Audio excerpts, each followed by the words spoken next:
En vérité, cette affirmation est vraie, mais en théorie uniquement. En pratique, elle se montre totalement inutilisable si l'on souhaite un minimum de précision.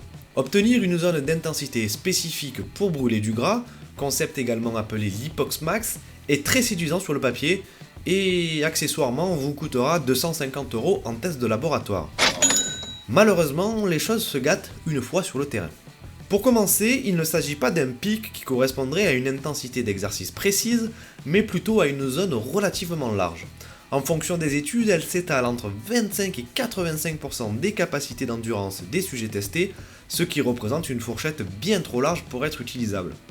En excluant les extrêmes, la grande majorité de la population utilise préférentiellement les lipides à des intensités d'effort allant de 55 à 75% environ de leur capacité maximale. Entre ces deux valeurs, l'utilisation des graisses varie de seulement 10%. En d'autres termes, comptez 25 € le pourcent de gras utilisé en plus grâce à votre test de laboratoire dernier cri. Autre problème, cette zone dépend notamment en grande partie du niveau d'entraînement. Un sportif entraîné aura une lipox max située à des intensités plus hautes qu'un sédentaire. Elle fluctue également en fonction de l'alimentation et pourra donc changer d'une séance à l'autre pour un même individu, juste en fonction de ce qu'il aura mangé. On peut également rajouter que si l'on brûle plus de lipides durant un effort peu intense, le corps compensera en brûlant moins de gras pendant les heures qui suivent l'exercice. Et oui, notre organisme tient à ses ressources en lipides, mécanisme hérité de nos ancêtres. Il ne fait pas de distinction sur la provenance des graisses, même si c'est un abus de pizza, McDo ou alcool. Au contraire, il construira des réserves au cas où nous n'arriverions pas à mettre la main sur un mammouth pour notre dîner.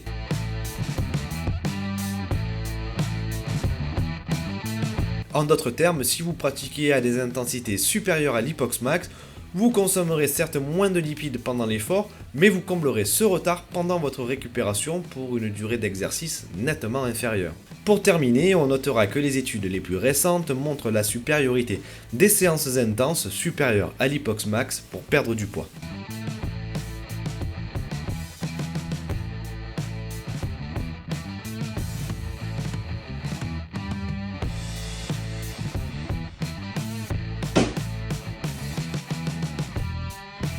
Ce constat provient de vieilles études qui ont été quelque peu déformées avec le temps. En 1934, Edwards montrait dans une étude que la consommation de lipides devenait majoritaire par rapport à celle des glucides au bout d'environ 40 minutes d'effort. Conclusion hâtive, on ne brûle des graisses qu'à partir de 40 minutes. Ce n'est évidemment pas le cas, ni même ce que dit vraiment l'étude. Elle montre un changement dans l'utilisation des substrats énergétiques qui se fait graduellement au cours du temps. En vérité, votre corps utilisera dès le début de l'exercice la graisse qui circule dans le sang.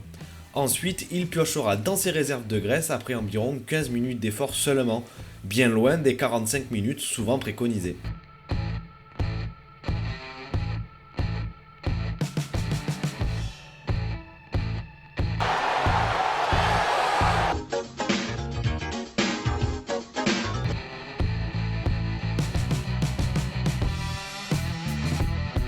J'espère que cette vidéo t'a plu et t'a motivé à brûler encore plus de gras.